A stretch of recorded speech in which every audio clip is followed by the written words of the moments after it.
We explained the Columbian Exchange. One of the other major impacts of Columbus's journeys was the exchange of animals, plants, and disease from the west to the east and east to the west, known as the Columbian Exchange. When Columbus left the Caribbean for the first time in 1493, he knew he was going to have to impress Ferdinand and Isabella since he was carrying back a lack of gold and silver. So he loaded up the ship with pineapples, turkeys, tobacco, corn, potatoes, and hammocks. He also brought natives to back up his journal that they would make excellent laborers. That one-way exchange would change the diet and lifespan of the Eastern Hemisphere.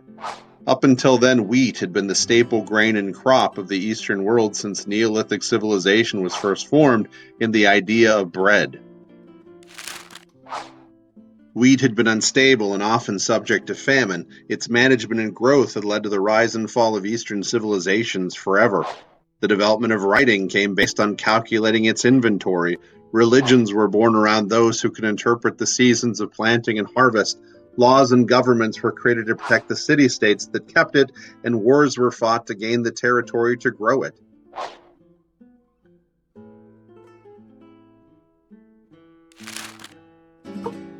After Columbus, corn and potatoes became king. Potatoes especially proved to be famine-proof and could be grown in the warmest climates of Africa, the coldest tundras of Russia. Corn dishes spread from Africa to Asia. In the coming voyages of the Age of Exploration, many crops would head from the west to the east. Tomatoes, beans, peanuts, pumpkins, peppers, cocoa, sweet potatoes, all changing the balance of trade and diet in the world, giving Europeans something to bargain for trade with in Asia besides wool and old copper pots. Suddenly, Europe would become the world's most desired marketplace. As stated before, on his return on his second voyage, Columbus brought 17 ships loaded with European plants and animals, as many of the colonists believed they could not survive on a purely native diet of corn and cassava. Intentionally, Columbus brought cattle, horses, goats, and pigs. He brought grapes and bananas, sugar, rice, wheat, rye, and coffee.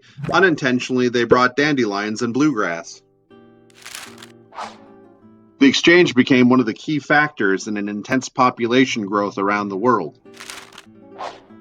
The Columbian Exchange led to one of the greatest migrations of human beings around the world, some in search of new opportunity, some by forcible slavery, and some because of debt or punishment. On the other side of unforeseen circumstances, disease would also spread with the exchange, leading to death on both sides of the world.